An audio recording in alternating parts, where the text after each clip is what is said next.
Hearts and Hands. By O. Henry. At Denver there was an influx of passengers into the coaches on the eastbound B&M Express. In one coach there sat a very pretty young woman dressed in elegant taste and surrounded by all the luxurious comforts of an experienced traveler.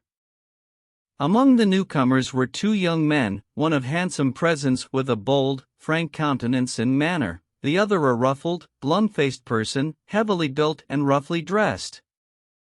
The two were handcuffed together. As they passed down the aisle of the coach, the only vacant seat offered was a reversed one facing the attractive young woman. Here the linked couple seated themselves. The young woman's glance fell upon them with a distant, swift disinterest, then with a lovely smile brightening her countenance and a tender pink tinging her rounded cheeks, she held out a little gray-gloved hand.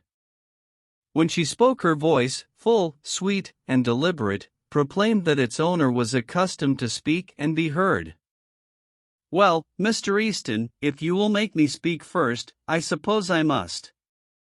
Don't you ever recognize old friends when you meet them in the West?" The younger man roused himself sharply at the sound of her voice, seemed to struggle with a slight embarrassment which he threw off instantly, and then clasped her fingers with his left hand. "It's Miss Fairchild," he said, with a smile. "I'll ask you to excuse the other hand, it's otherwise engaged just at present."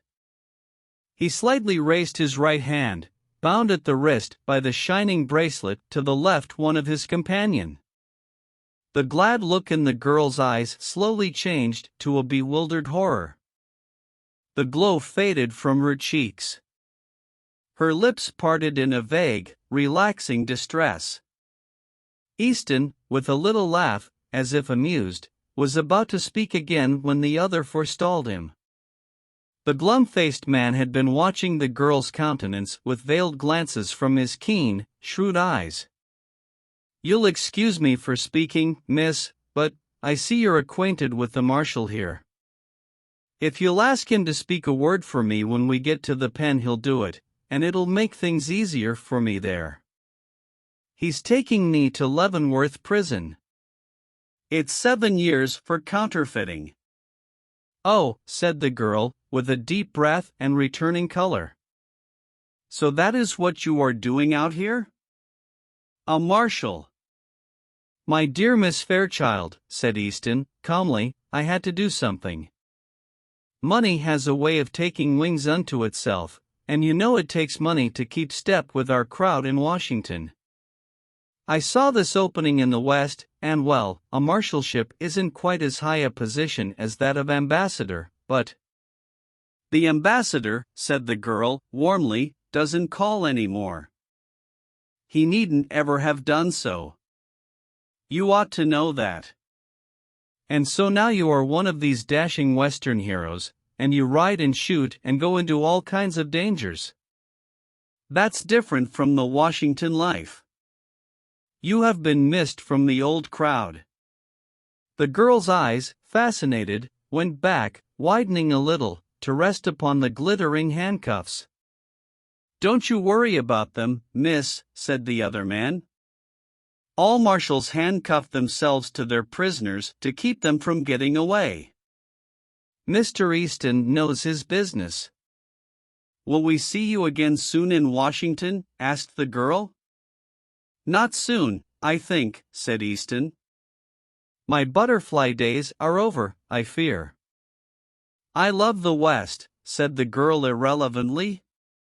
Her eyes were shining softly. She looked away out the car window. She began to speak truly and simply without the gloss of style and manner. "Mama and I spent the summer in Denver. She went home a week ago because father was slightly ill. I could live and be happy in the West. I think the air here agrees with me. Money isn't everything. But people always misunderstand things and remain stupid." "Say, Mr. Marshall," growled the glum-faced man. "This isn't quite fair. I'm needing a drink, and haven't had a smoke all day." Haven't you talked long enough? Take me in the smoker now, won't you? I'm half dead for a pipe. The bound travelers rose to their feet, Easton with the same slow smile on his face. I can't deny a petition for tobacco, he said, lightly. It's the one friend of the unfortunate. Goodbye, Miss Fairchild. Duty calls, you know. He held out his hand for a farewell. It's too bad you are not going east, she said, reclothing herself with manner and style. But you must go on to Leavenworth, I suppose? Yes, said Easton, I must go on to Leavenworth. The two men sidled down the aisle into the smoker. The two passengers in a seat near by had heard most of the conversation. Said one of them, that Marshall's a good sort of chap. Some of these Western fellows are all right. Pretty young to hold an office like that, isn't he? Asked the other. Young, exclaimed the first speaker, why didn't you catch on? Say, did you ever know an officer to handcuff a prisoner to his right hand? The end.